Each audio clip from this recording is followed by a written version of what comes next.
اخوان، كاس افريقيا غدا عاوتاني وصداع الراس والقهاوي، واخويا شد ليا شي بلاصه وناري. والافتتاح قال لك غيكون شي حاجه واعره. استعدادات. أوف أوف أوف. ويني فين يبان على الافتتاحات اللي دازو، وبدينا كنشوفوا منتخبات كيجيو. مال هادو عاوتاني؟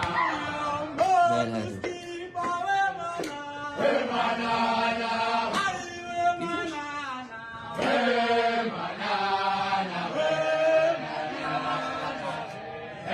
شاد بانانا عاوتاني كما كيقولوا لنا هاتوا المغرب ولا.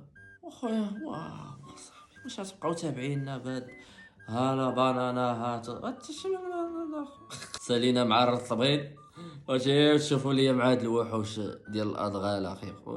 ناري ناري ناري. في أخبار الرياضة، وفي كرة القدم غادرت بعثة المنتخب الوطني أرض الوطن على متن طائرة خاصة تأهبا للمشاركة في كأس أفريقيا 2025. وغاب عن الرحلة اللاعب حسام عوار. فين اختي مشى هاد المنتخب الجزائري؟ انا الجزائري ما عارفش فين غيتلعب الكان. ما ذكرتي لنا فين، ما قلتي لنا غادي المنتخب الكاس افريقيا فين، الله اعلم. شكون اللي عارف؟ انا الجزائري ما عندنا لا ريزو لا والو. واش غنبداو عاوتاني في هذا الاعلام ديال الهكاويين عاوتاني؟ يلا وزيدك مع هذا المراسل. كيف هي الاجواء هناك المناخيه بمدينه الرباط؟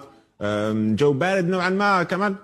عادية، ليس يعني نفس الجو الموجود في الجزائر، يعني حتى مقر الإقامة يعني عادي، وحتى نفس حس يعني الملعب تدريبات، يعني هي أمور عادية. المنتخب الوطني من خلال جميع مشاركته يعني تقريبا نفس الظروف المتواجدة خلال يعني مشاركات المنتخب الوطني في مختلف الكؤوس الإفريقية. قال لك الاجواء عاديه بحال الجزائر، هذه متفقين. ولكن باش تقول لي الاجواء اللي كان كتلعب فيها الجزائر في كاس افريقيا، هذه ما متفقش معها. زعما ما بغيتيش تقول بلي ان بصراحه الاجواء كانت رائعه، فنادق في المستوى، داك الشيء واعر، الاستقبال والله استقبلناكم.